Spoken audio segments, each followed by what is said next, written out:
Hey, welcome to the show. Take a look at this warehouse.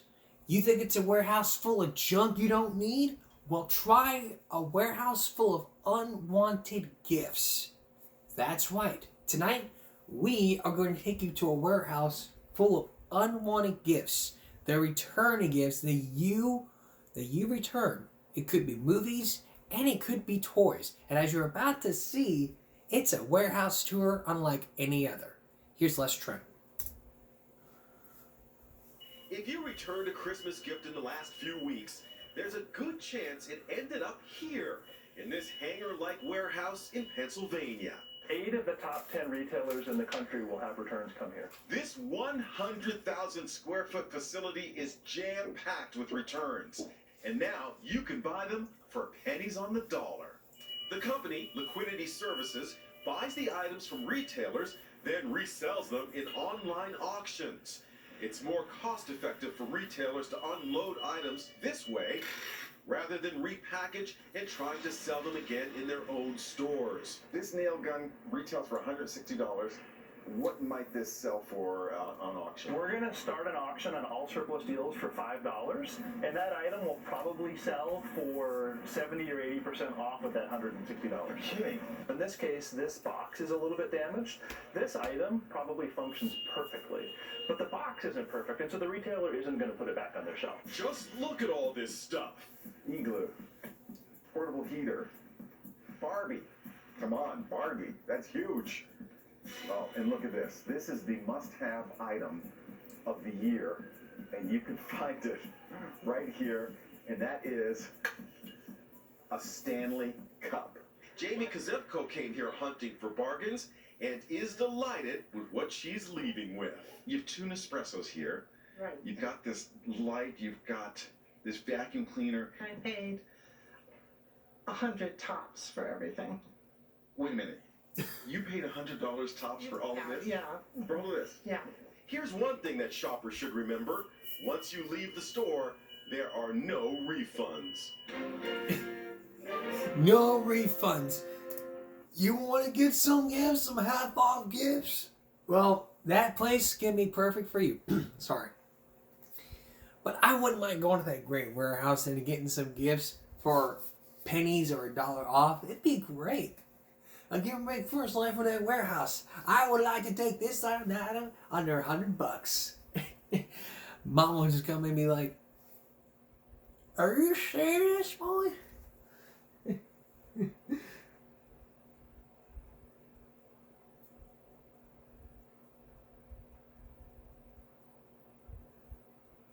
It's like it tastes so good, make you want to slap your mama.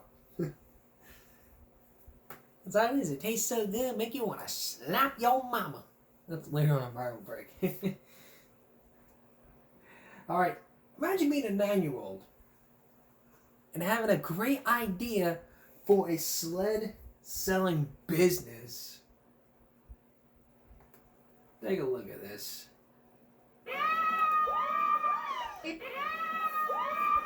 It's finally a snow day for many kids throughout the country.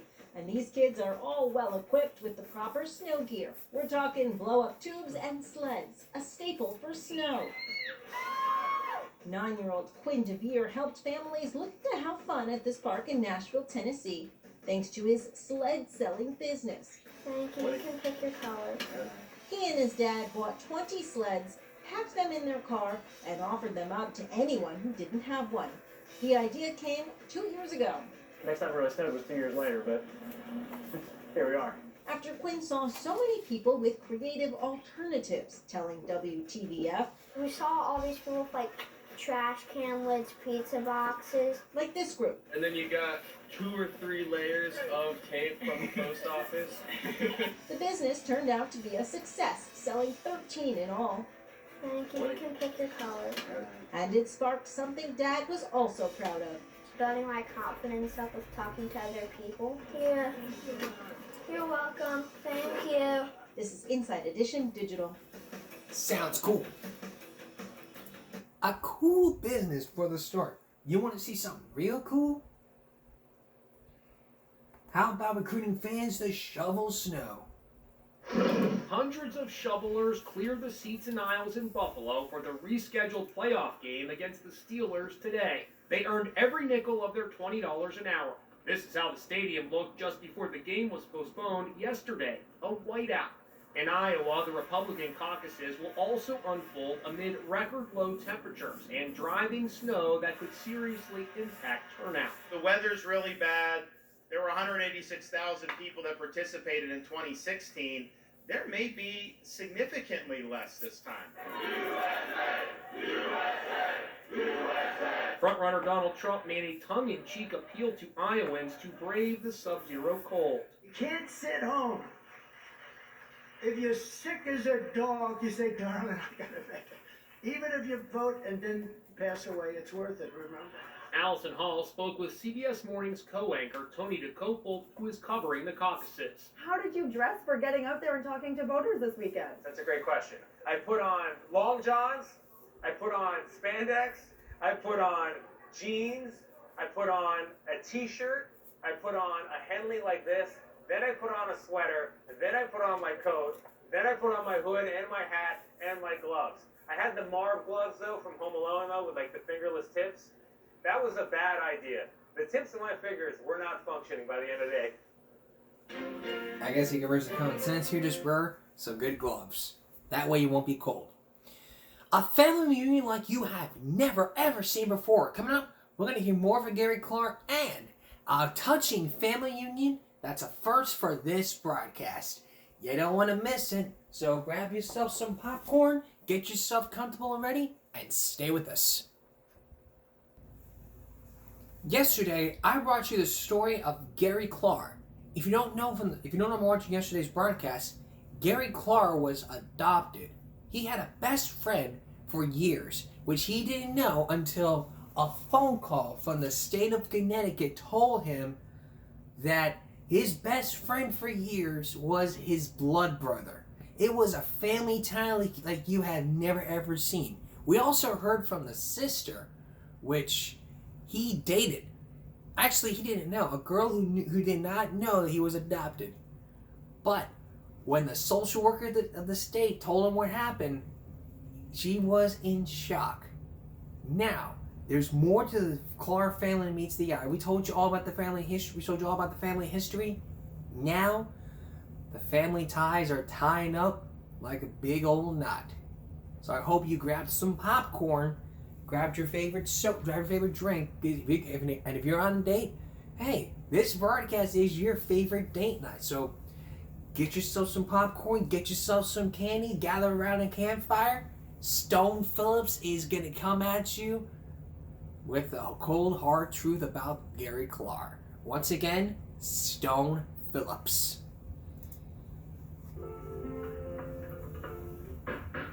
In the 2 years since Gary Clark found out about his adoption, he spent a lot of time prying for information, trying to make sense of his past. Sifting through this old steamer trunk with his son Matt, he found some treasures: a Jewish prayer shawl, his father's diamond-tipped glass cutter, the tool of Ben Clark's trade. Here's me, look back.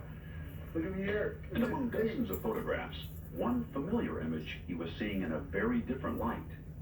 Gary as an infant in the arms of his great-aunt, Nita. Gary's great-aunt was a nurse at this Connecticut hospital where he was born. He's now learned that she helped facilitate his private adoption, putting the Clarks in contact with the birth parents without the participation of a state agency. By the time Connecticut made private adoptions illegal in 1958, Gary's birth parents had given up 8 of their children, all through private channels. They were resigned to their fate, having all these children. I don't know whether it was because they were Catholic and, an issue with birth control. I even took it down another road. Was this a business? Could you maybe make money selling children to be adopted? I don't go in that direction. I tend to think it means they were having all these kids. They couldn't afford us. In fact, on the issue of money, state records say that Gary's biological parents received payment only for birth-related expenses. My parents who gave birth to me perhaps found better homes for us than they could have given us, which I think is a nice thing, not a bad thing. I had a good home. But Gary still couldn't understand why his parents had kept his adoption a secret. Even the father he was so close to all his life had never whispered a word. How had the truth of his birth been concealed for so long? Once more, the caseworker had the answer. My mom, who raised me, Marge, faked her pregnancy for She 9 months. faked carrying you. Yeah, she wore padded dresses for the 9-month period that she would have carried had she really been carrying a child. So she actually would pad the dress month after month. It was not unheard of years ago for a woman to pretend to be pregnant before coming home with an adopted baby. Adoption often carried a stigma for couples unable to have children or children given up by their birth parents. But if the secret was meant to protect Gary growing up, he was having a hard time appreciating that fact now. When you first heard it, were you angry at your mother? Yes, I was. At your adopted mother? Yeah, I was. I have seen certain things in writing that state that she was absolutely adamant that I would never, ever be told, nor should I know, where I came from. Do you think she was trying to protect you by not telling you? I don't know. It's a hard question to answer. I wonder if maybe she was protecting herself. And she made sure your father. My father, Ben never told yeah, you. Ben went along with it. My belief is he did it for her, and he certainly treated me as if I was his own child. Even though you weren't blood? Even though, as I found out, I was not his blood. Gary didn't have Ben to turn to for answers. Only his adoptive mother remained to make sense of his newly jumbled history. But after all the years of secrecy, what would she say about the adoption? After all those years, would she have anything to say at all? Gary waited 4 months before he finally felt ready to talk to her. And I called her up the first, and I said, Mom, I know the secret. She said, what secret? I said, I know the secret of my birth. And what did she say? Very first thing she said to me, Gary, you had a good life. And I said, yeah, basically I did. I had a real good life. She acknowledged, yes, you were adopted. Yep, she did. Since we first talked to Gary last summer, his anger has given way to a clearer understanding of what his adoptive parents did and why. Remember, he was born to a Catholic couple, but adopted by a Jewish family.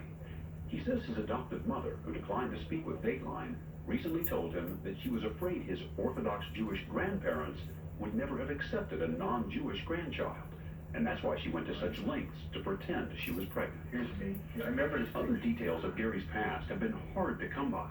In Connecticut, as in most states, many adoption records are sealed by law. Gary has to petition a court just to get a copy of his original birth certificate. But pieces of the puzzle are falling into place. Just as with that old photograph of him with Great Aunt Nita, there's something else that's taken on a whole new meaning. A series of anonymous phone calls he received when he was in high school. It was an older woman, and she would ask me questions that had no logic to me. I would get questions like this. How are you? How you doing? What are you doing? How's school? And who is this? The common sensible thing for me to do would have been to hang up the phone. I can tell you this right now. I can't tell you why I didn't. You didn't have any idea who she was? No idea. Decades later, with his new, revised life history, Gary believes he knows exactly who it was. He believes the woman on the phone was his birth mother. I believe she wanted to hear my voice. She may have done it with the other kids. I don't know that. It's poignant. She heard my voice. I believe she wanted to hear my voice. Just what does he sound like? Here's this boy. She may have gone to a football game in high school at Ludlow Field. Maybe she sat there. I mean, what I want to believe, truthfully, is I want to believe that maybe she looked out over that field, saw me play, and said, that's my son. I'd like to believe she did that. I do believe in my heart that woman was her, that she just wanted to hear me speak. When we return, brothers and sisters gather, and another family member shares an emotional life story. A family member shares an emotional life story. Wow. Well, coming up, the family reunion and the sit down when Family Ties continues. Stay with us. Return on our story. Gary Carr learned he was adopted, but we now know that his adoptive mother wanted to talk to him on the phone.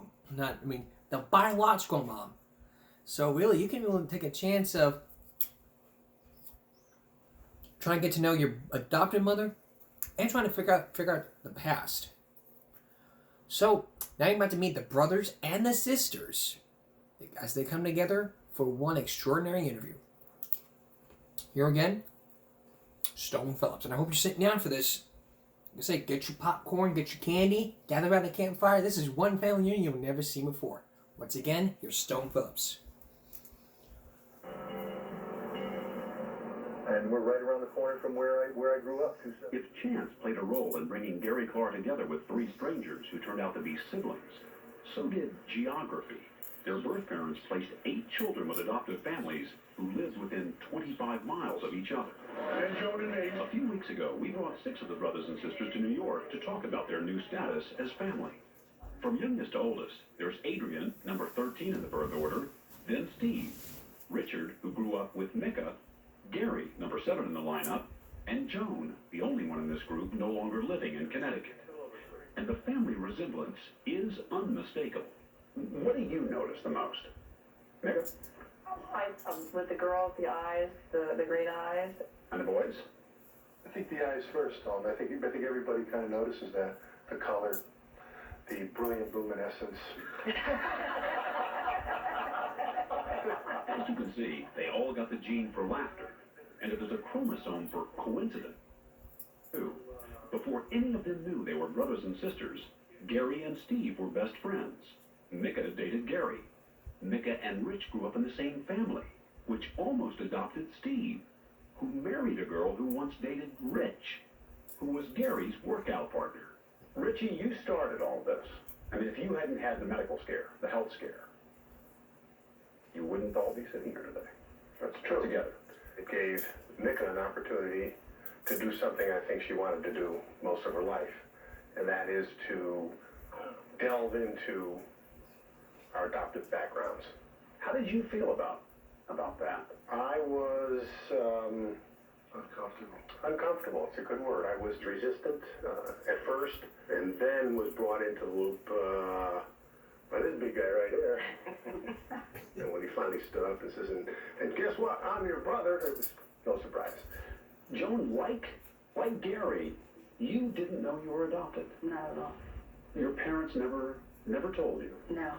And they never told her that one of her playmates as a little girl was actually a biological sister adopted by another family.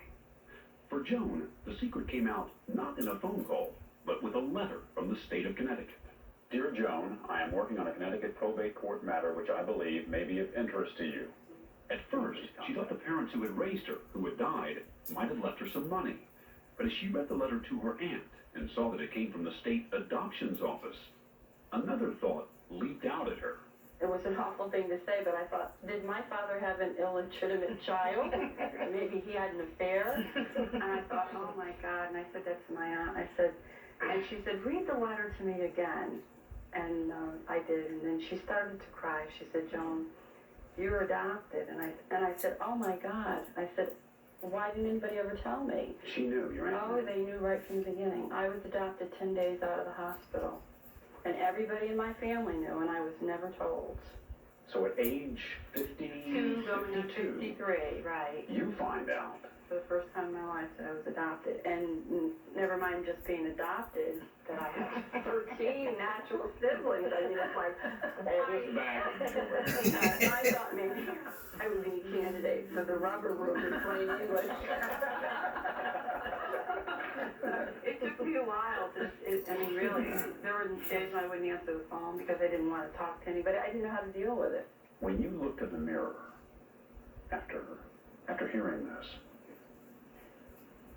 what did you think? I did. I looked in the mirror that night, and I just looked in the mirror, and I started to cry, and I said, I always thought I looked like you, Mom. And I said, but now who do I look like? And my aunt said to me, she said, you look just like your birth mother. You always did.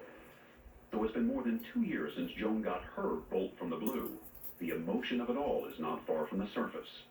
As I finish reading her letter from the state of Connecticut, Simple letter. Yeah. It changed everything for you. Changed it all in an instant. I mean, really. it triggered a bittersweet reaction. very sad to know you have siblings and never know they're there. I'm happy I have them all. I love them, and I wish I knew them. And even though I didn't have all the years, I hope that I have many more years left with them. And I know whatever happened, there was reasons, and it's okay with me. If our birth mother was here today, I would tell her that. And if my parents were here, I would say it's okay. I'm just happy. I love my siblings, and I can't wait to see them. Sometimes I wish I didn't live where I live, because I lived all around them and never knew it until I moved away. Joan will never forget the first conversation she had with her brother. It was a phone call from Steve. Steve, do you remember that conversation? So confusing. Not the first time. I remember. Are you totally lost now? It gets so involved in so many people you're speaking with that, you know, I think in those first few months you're just in a state of confusion and shock. And then, of course, the biggest shock of everything was to find out that the guy that's been my best friend for 25 years and best man at my wedding and all these things happens to turn out to be my blood brother. So, a lot of time to make up for, to catch up on. Adrian, how do you feel? I love every one of them. I feel like they've been in my life for a long time right now. There's still things that we don't know, you know? But they are my brothers and sisters. I wish I did have them to grow up with, too. Do they feel like brothers and sisters, or do they just feel like good friends? Yeah, they feel like brothers and sisters. Yep. I get a phone call, you know, hey, from, like, my sister's, the little one, the baby, you know? It's fine. The rules of sibling rivalry notwithstanding, in this group, the laughs still seem to outnumber the tears. I mean, I had a lady call me one day, and a friend of mine, and she said, "You're never going to guess what I'm going to tell you." And I just said, "Don't tell me." I'm curious about your adoptive siblings and their reactions to all of this. Were any of them afraid that they would lose you to your new brothers and sisters? Yeah. I think the incident that brought it home to me, most of all, was at my daughter's high school graduation last summer. Gary hosted this graduation party and invited some of the new siblings. But one guest you don't see here is the sister he'd grown up with, Lori. She had come to the party, but quickly disappeared. And probably 2 hours later, I found my sister in the back, and she was in tears. And she said, I get choked up when I think of it. She said, Gary, I know you told me, you prepared me for this, but I'm meeting people who are calling you brother. And they're not in the sense that I grew up with you. I watched you laugh. I watched you cry.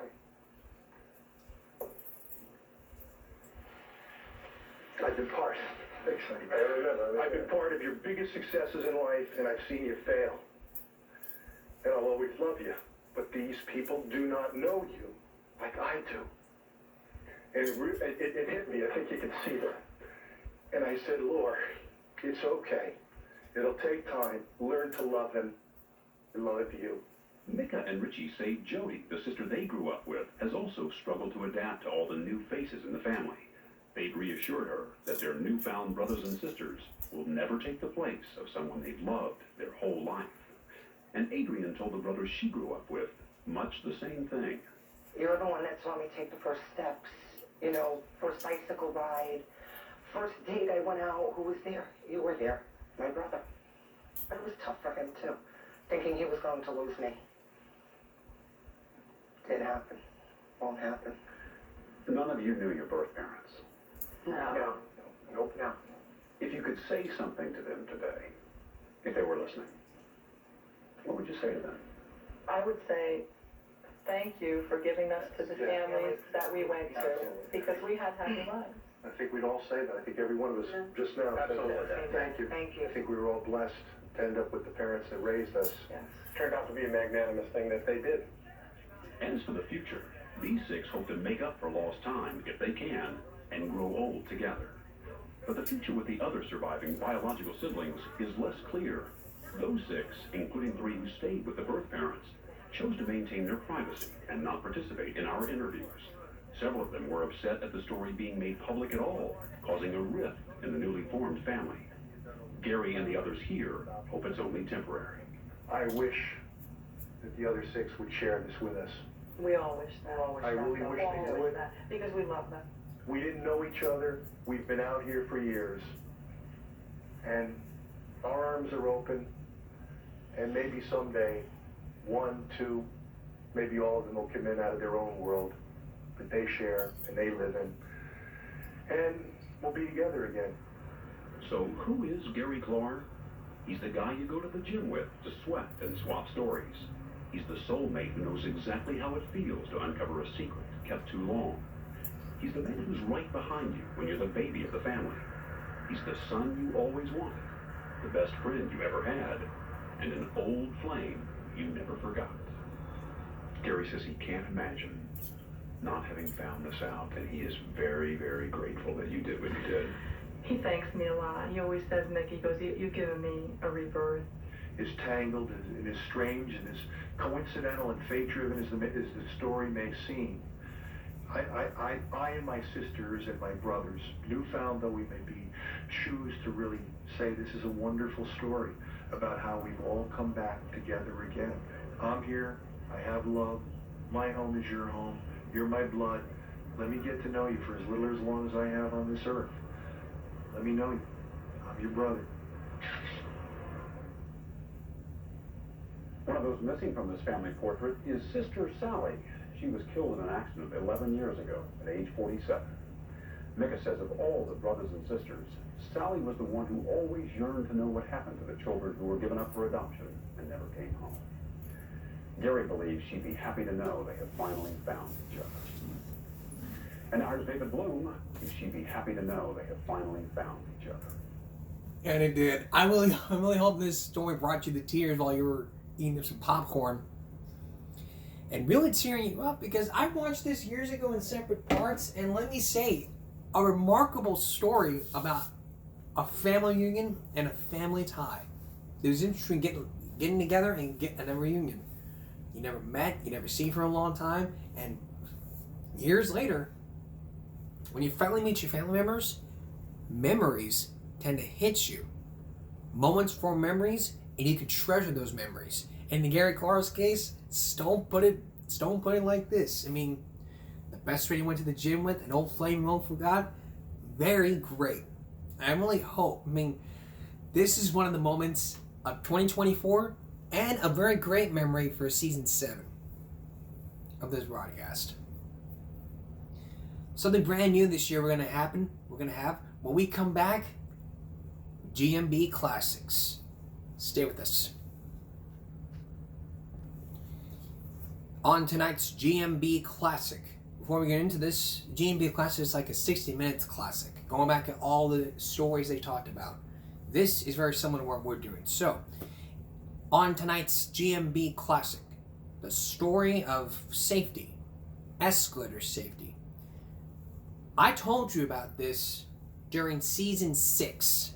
Season 6, right before this angle, you saw my reaction to a Dayline report all about escalator safety and Sister Mary Therese, her nephew, and Kelsey Bear, the victims of escalators. Tonight, for this classic, we're revisiting this story. And this story could really help you learn all about escalator safety and a device that could really help reduce the impact of escalators from your foot. Here's Chris Hansen.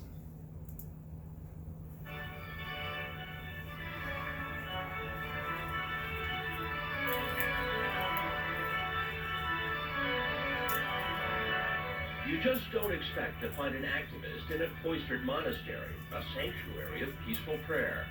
I'm dogged, I suppose, but I don't like to pass up something that needs fixing. And that fixing has put this nun at odds with major corporations and the United States government. I never looked on it as a crusade, but I can't stop being interested. It's a problem that is not fixed yet. Sister Mary Therese Zamikiel's One Nun campaign from this monastery outside Cleveland doesn't concern questions of faith. It's about escalators. They are potentially dangerous. They're not only dangerous to children, there have been some terrible accidents to adults also, but the children are the most vulnerable because they're the smallest. She's felt that way since her nephew, Jamie Zamikiel, got on an escalator with his mother in a Sears store 19 years ago. I remember getting on at the top and my mom taking my hand. And he had one hand up on the moving railway, just exactly as you and I were taught to do. I remember going down it. I remember something tugging at my foot. God, here we go. The memory of what happened that day is etched into Jamie's mind. This is about where it started. Even now, he has no trouble showing his aunt where it all happened. I remember my mom yelling and screaming, and then the next thing I remember is my foot coming out and not even recognizing it as my foot. Jamie's foot had been trapped in the gap between the escalator step and the sidewall and was horribly crushed in seconds.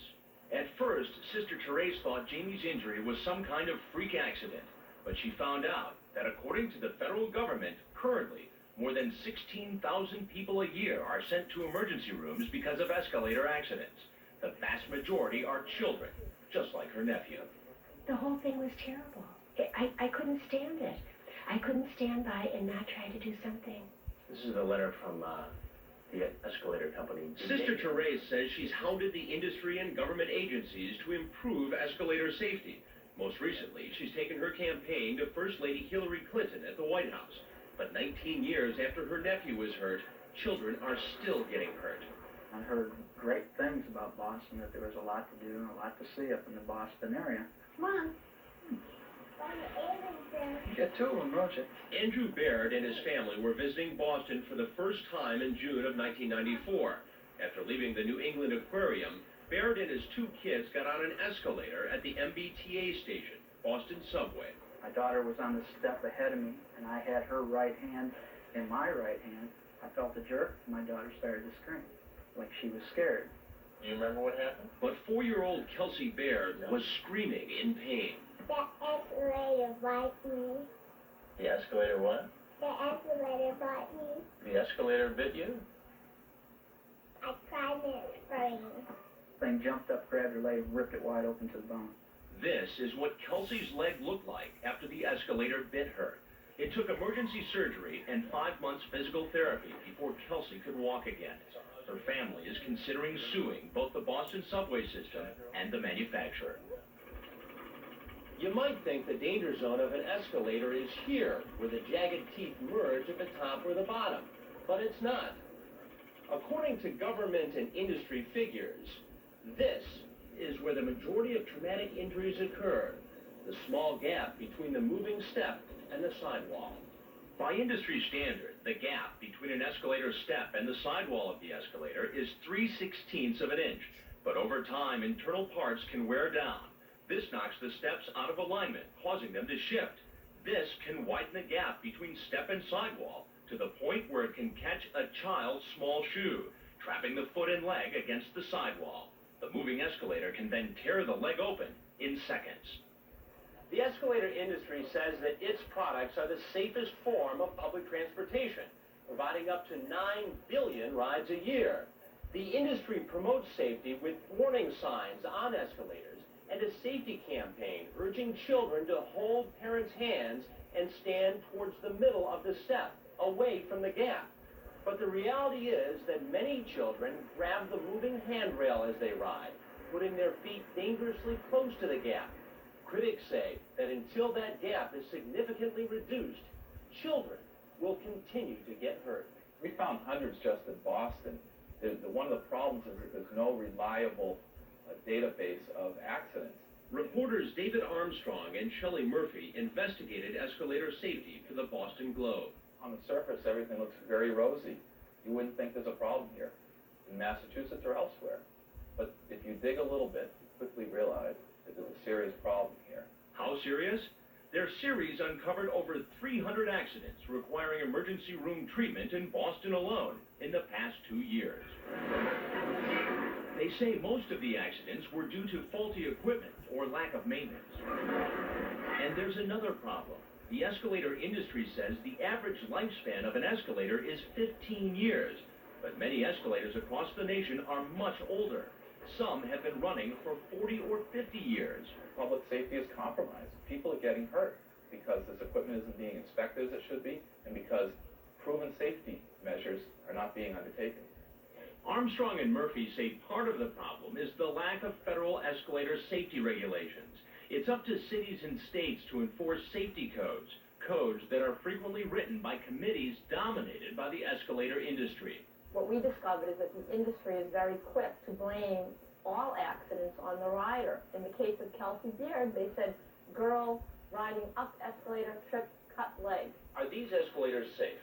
Absolutely. No question. No question, no doubts. John Haley was general manager of the Boston subway system at the time of Kelsey Baird's injury. There have been conflicting stories, but the escalator is not solely responsible for that incident. Are you saying the Bairds are lying? I'll leave it at that. I'm not in a position to get into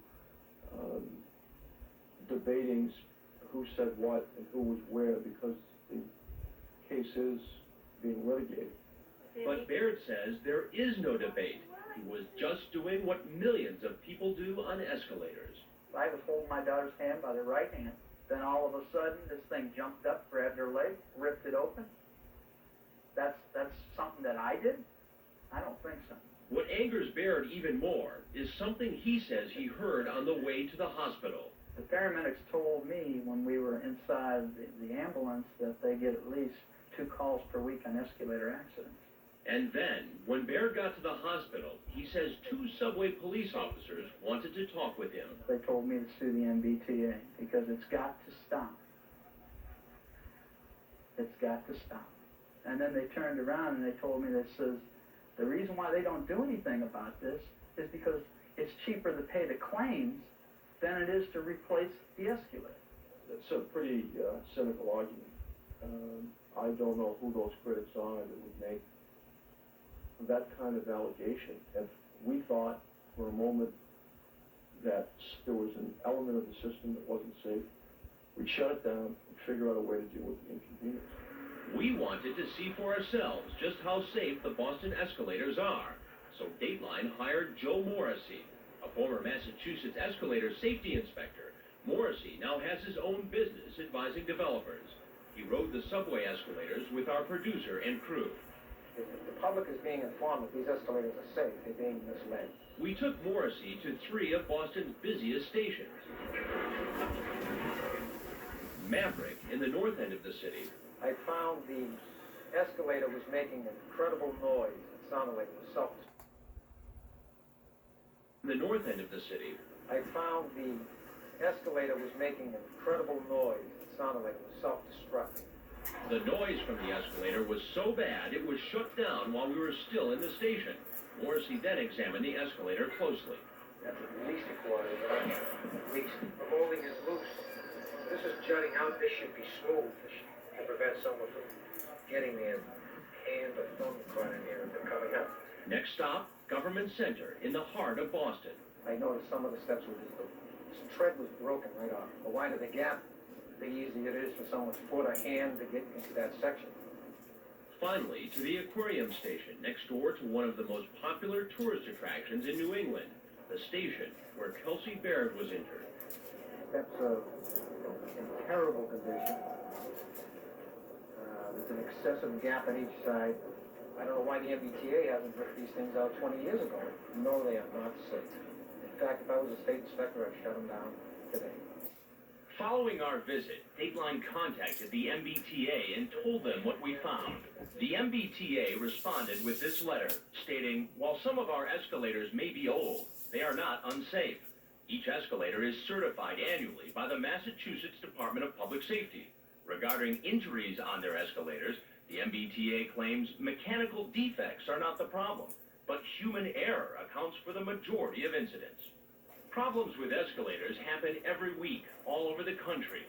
Since we began our investigation, Dateline found cases involving injuries in New York, Pittsburgh, Washington, and back in Boston, where another child was trapped by the escalator at the aquarium station. With all those injuries, why hasn't the government cracked down on unsafe escalators? For a number of decades, a number of concerned people have petitioned the Consumer Product Safety Commission to do something, and their response has been, there's no problem. And who was the first person to petition the Consumer Product Safety Commission about escalators? Sister Mary Therese, back in 1978. They chose to reject the petition. They said there is not insufficient evidence of danger to children. Did you feel like you kind of got slapped in the face here? Yes. I don't know how on earth they couldn't be interested in doing something. But Sister Therese didn't give up. She heard about an invention that appeared to solve the problem that was hurting so many children on escalators. An invention was made. It's wonderful. Now there is a way to close that gap. Yet the escalator companies appear to want no part of this. They want no part of it. Why do you think they won't use this? A hardness that goes into insanity. So the question is, what is this invention? And why are escalator companies resisting it? We'll answer that question next. Stay with us. Now the conclusion to our story. You've seen how you and your children can be hurt on an escalator. Now there's a device that could help out reduce those injuries. Why are steps being taken to ensure that something like this will never happen again? Again, Chris Hansen. It's really very simple. This is the step safety side plate that I invented. For 30 years, Carl White has been an engineer in the escalator industry and has served as an expert witness in many cases involving entrapment injuries on escalators. Having seen and known about this type of accident, it concerned me enough to think of some way of preventing it. This is what White came up with, the step safety side plate. Doesn't look like much, but it's actually a specially formulated piece of plastic that fits onto the side of the escalator step. Quite simply, it fills in the danger zone between the step and the side of the escalator, where so many children are trapped and injured every year. White's invention adds about $4,000 to the cost of an escalator. That's not a lot of money, considering new escalators cost, on average, more than $100,000. If it's that inexpensive, why isn't the industry using your product? I'm at a total, complete loss to know the answer to that question. While escalator manufacturers have rejected White's invention, it is being used, and used successfully, at a place that stands as a monument to 100 years of inventions, the Smithsonian Air and Space Museum. Following several serious accidents here, the museum contacted White. So at that point, you showed them your invention, and they actually bought it. That's right. The Smithsonian installed the safety side plates in 1992. Since then, there hasn't been a serious escalator injury in a tourist attraction that draws over 8 million visitors every year. So, because your invention is right there, it would be very difficult, if not impossible, for a child to get caught or clothing to get caught in there. That's right. You can see it for yourself. Yet the industry says Carl White's invention has not been tested properly. Carl White's out to make a buck, and we don't want to make Carl White a millionaire, essentially. Well, that's the word. I think in the tradition of American free enterprise, those same companies make their fair share of money doing what they do. And I personally have no resentment, animosity, or jealousy toward them. And I don't know why they should toward me or any other inventor of someone who comes up with a better product. It's not a cure-all to that problem. It's a step in the right direction. George Strakosch spoke with us on behalf of the escalator industry. But there, again, we're not into a proof positive type of situation. Dateline contacted the leading escalator manufacturers, Otis and Montgomery, and the other companies through the Industry Safety Foundation. The manufacturers declined to talk with us, but the foundation recommended Strakosch, vice chairman of the industry's National Safety Code Committee, to talk about White's invention. It's a proprietary item. It's sold by one company. He owns the patent to it. And he wants to make his money out of it. There's no question about it. So are you saying that these escalator companies will not put this part on their product because they would have to pay this other company? No, the person that pays is the buyer of the escalator itself. But again, even though the claim is that it has prevented the accident, there's no proof positive. It hasn't been around a long time. Since 1989, we've had them on all of our escalators. Rick Simonetta is general manager of MARTA, Atlanta's public transportation system.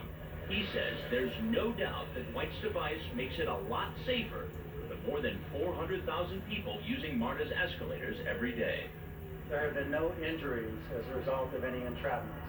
So we really think that they have been 100% successful. And we'll continue to put these on our new escalators as our system expands. White's invention has been in use since 1983, but even recommendations like Atlanta's don't seem to have changed the industry's mind about the device. Otis and Montgomery, the two largest manufacturers, have sent letters like these to some of White's customers, warning them Otis is not persuaded the escalator side plates are either safe or effective. Some letters even warn of possible risks if the side plates are installed.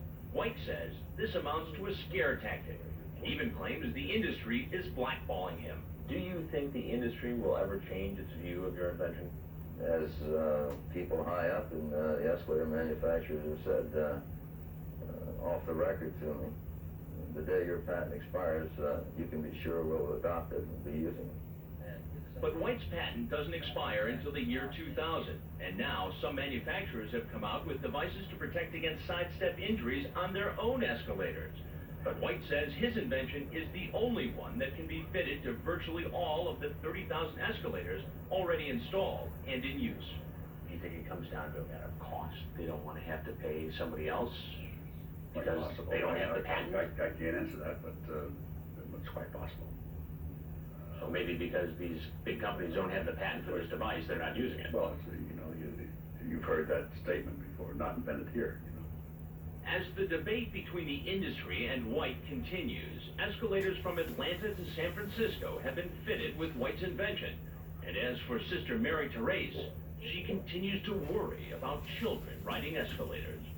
I feel like these injuries are just falling down into a black hole, and everyone's forgetting about them. And I don't see any answers coming from industry itself. Now, these escalator companies are likely going to say that Sister is very emotional. She had a nephew who was injured. She's found a mission, a crusade. Maybe she's a little too emotional. The only emotion that I really feel in this is anger. And I think that all parents who have had injured children would be even more angry than I. They didn't have a voice. And I just tried to be that voice. And she did have a voice.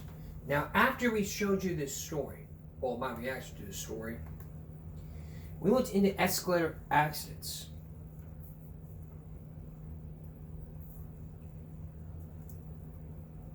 From those times. But since last year, have there been any other escalator accidents? Well, let's find out. September 11, 2023, a toddler is seen as they're trapping their fingers in an escalator. That's one. Second, happened in December. Happened last month. At least a dozen people are injured in an escalator accident at a subway station. A month after, 2 months later, 2 months before, a 5-year-old boy loses his toe in an escalator accident in Meridian. June 8th, an escalator reverses in direction, injuring 4 people. And in August, a 17-year-old woman dies from a possible cardiac arrest after the cable lift of a lift at a high-rise complex in New Delhi, India. How many escalator accidents are in a year? Well, according to the CPSA, they estimate an average of 6,000 people per year are injured on escalators. These companies are saying that, oh, it's very safe, people can ride them. But they have their own inventions, own side plates to put on them. Yet the company sits back and says, okay, let's put this on and we'll see what happens. They never went to White and told them, hey, we heard about your invention, let's use it. Some companies have said, let's use it. Other companies want to sit there and say, nope, We can't use it because the outcome risks. We have our own, and we can find our way. But lawsuits can be hit. Lots of victims. The spotlight is back on the victims. And these companies want to sit there and blame the victims and say, well, if you had to hold your child's hand, this would never have happened.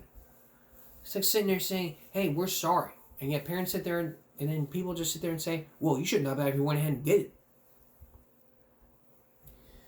That's how I feel. If you're going to ride an escalator, you need to know the possible outcome and the possible risks of what happened. I mean, what you going to do, slap your mama while on an escalator? Wow.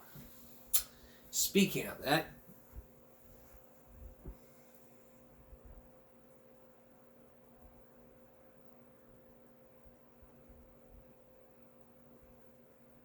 and all these accidents, but there hasn't been an accident in about a year. So this year, so until it happens, we'll let you know. But it's very graphic to see. So I'm really glad something has happened. On our next classic, I don't know what we're gonna have for our next classic, but we're trying something out here, and if you like it, we'll do our special classic every Tuesday. We'll look back at our favorite classic issues, and then we'll put them all on a GMB classic.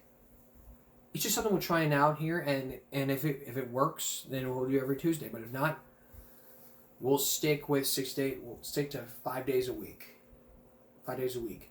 Monday, Wednesday, Thursday, Friday, Saturday. It's just something we're trying out here, and if you like it, again, we'll try it out. So we'll be right back.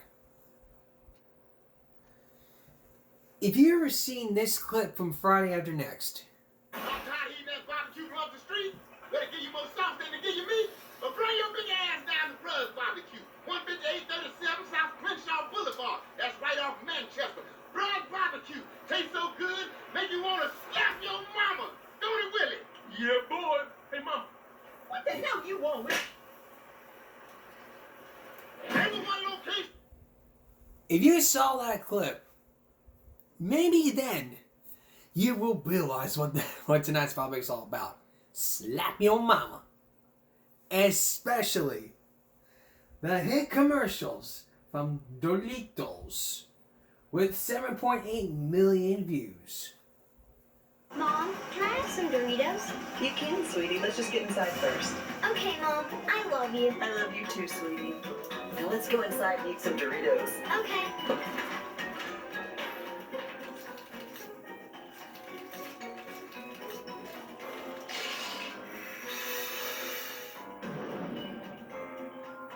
Tastes so good. They make you want to slap your mama. That video was an entry to the Super Bowl, which was 13 years ago. January 21st, 2010.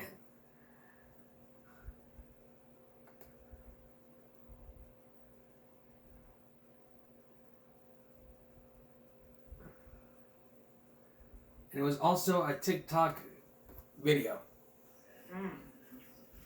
Tastes so good, makes you want to slap your mama. Hey, Mom! What? It ain't that good. Tastes so good, makes you want to slap your mama. It sure does. This stovetop popcorn's so good, make you want to slap your mama. And even then, trying out Yo Mama sauce. Let's eat dinner. Yo Mama's makes the best sauce. It's all I eat. It's so good. Now this is made with fresh ingredients. I'm so glad you boys are enjoying my sauce. What's that? What, Mom? You've been cheating on me with another sauce. Let's eat dinner. Yo Mama's makes... Can you find that sauce? Well, after watching the video, I did some research and find out you can get Yo Mama sauce. Just search it up on Google.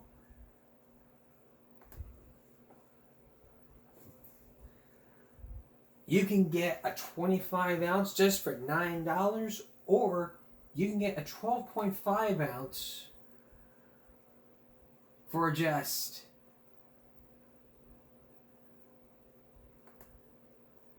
$6, which is cheaper. That for 25 ounce. I would get the 25 ounce. And you can use it for anything. Premium, no sugar, low sodium. And they also got basil. They got Yo Mama's barbecue sauce, Greek, ketchup. And there's also Yo Mama seasonings.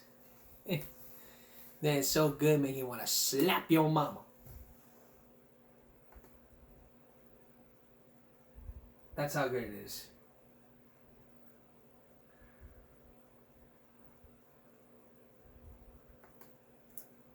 And there were also commercials all about slap your mama. Like this one, 8.1 thousand views and 9 years ago.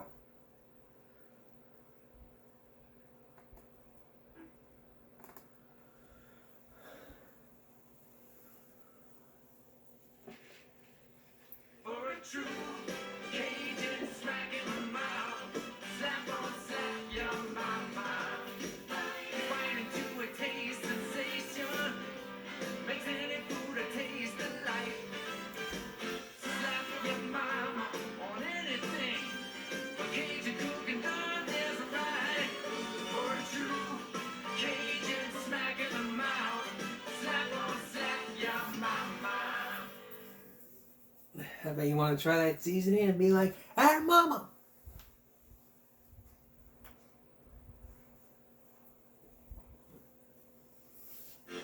Add a little spice to your life with the original Cajun seasoning, Slap Yo Mama. Real Cajun seasoning for real Cajun cooking. Slap Yo Mama Cajun seasoning at your local grocery. Slap on slap your mama. Hey, mama, what the hell you want? Ooh. Wow. So cool. There's also a dinner mix with that Slap Your Mama. Hey, babe, what's for dinner? Dinner? What about Sunday? They must be crazy. But with Slappy Mama dinner mixes, I got this. Slappy Mama has 3 new awesome dinner mixes. Jambalaya, red beans and rice, and of course, Cajun gumbo. When you need a quick Louisiana Cajun meal that doesn't taste like it came out of a box, nothing's better than Slap Your Mama dinner mixes. Slap your mama. So spicy, make you want to slap your mama.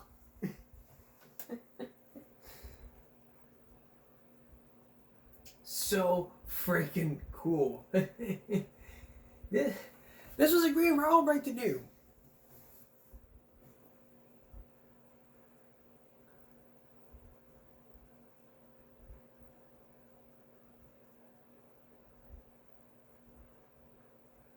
Here's also one from this one.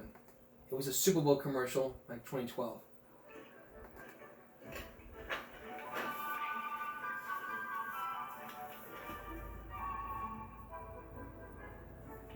Can I have one of those? These are too good. Super Bowl winning tickets good. Slap your mama good. What'd you say? Oh, nothing. He said slap your mama. Here we go. Uh-oh. Yeah, they're that good. You didn't even look up Doritos slap your thinking.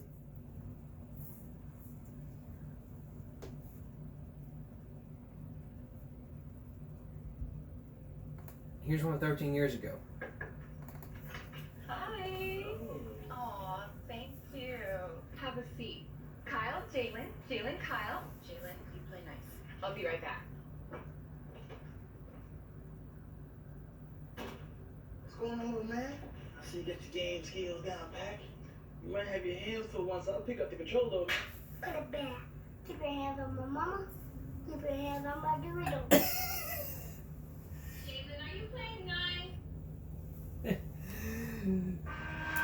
you can definitely slap your mama with those Doritos while wiping up the show. That's Give Me Break for this Tuesday going to Wednesday. We'll see you again tomorrow for Give Me Break Wednesday, even if I have to slap your mama. For all of us here at YouTube and Give Me Break, don't you even dare slap your mama. Have a good night.